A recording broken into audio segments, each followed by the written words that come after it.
Alright, what's up, folks? Thursday, September 29th, 2016. Here on the Rich Van Tassel channel, giving you the preview of tonight's game, the Thursday night game. The Cincinnati Bengals are hosting the Miami Dolphins. Both teams are 1 and 2.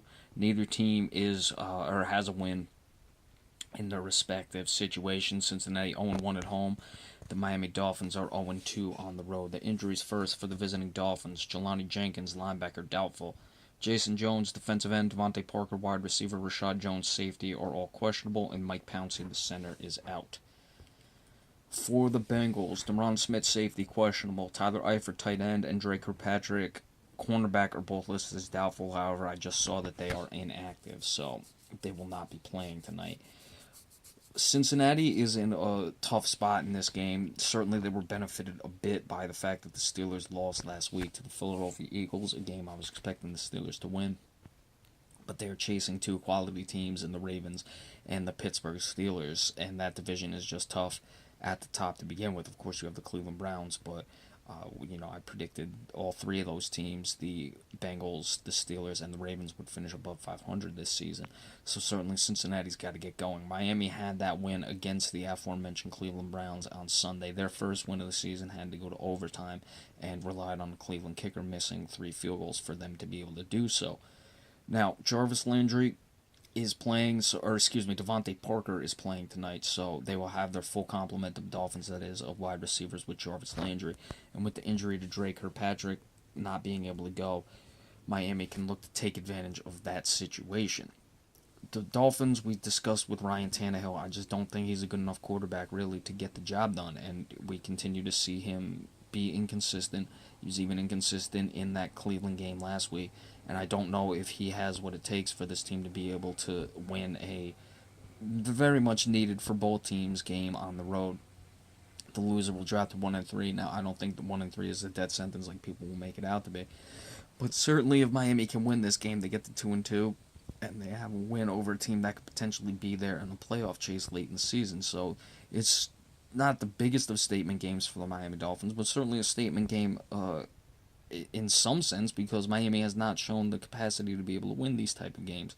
And I don't expect that to change tonight. I just don't like this, the dynamic of this team, and I really don't think that, regardless of Dre Kirkpatrick playing or not, that Cincinnati at home, desperate, is going to come out and kick this one away. Cincinnati's only win was against the New York Jets. That's starting to look less and less like a quality win as the weeks go by. They did lose to a Denver team, so you can give them a bit of a break there. And they lost to the Pittsburgh Steelers as well. So they've had a fairly tough schedule, a fairly difficult schedule. So the 1-2 doesn't look nearly that bad, and they just gotta come away with the win tonight and get things rolling for them, and I expect them to do so. I think their defense is going to play well, even without Dre Kirkpatrick. We know that their front seven is very good. The offensive line, which I was just reading as well for the Miami Dolphins. Of course, you don't have Mike Pouncey, and they're shuffling him around. So that line, which isn't good to begin with, is going to struggle again tonight. Miami is going to face pressure from Cincinnati, who is going to get the pressure. And it should be a low-scoring game for Miami. That is, a fairly easy victory for the Cincinnati Bengals. I like it to be 24-13.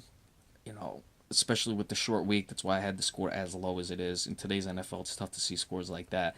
But Miami may, get a touchdown late or something and make it closer. And Cincinnati could, of course, score a few more points. But I like it 24-13 in favor of the Cincinnati Bengals to get to 2-2. All right, so remember, Saturday we'll be doing the game picks for Week 3. I don't know when I'll do the recap of this game. On Monday night, that game, I didn't do a recap even on Tuesday simply because I did not watch the game. I was watching the presidential debates. So I don't know how I'm going to do it with this one. Maybe it'll be late tomorrow night. I don't know. I have a busy schedule as of right now these past week or so and continuing on. So I'll have to figure that out for you folks. It's just been tough and I have not been able to settle in. And I apologize for that. So be sure to stay tuned. Saturday we'll give you the game picks. And of course Sunday the recap of all those games when they go final. Thank you all so much. Enjoy the game tonight. And we'll see you later on. Have a good one.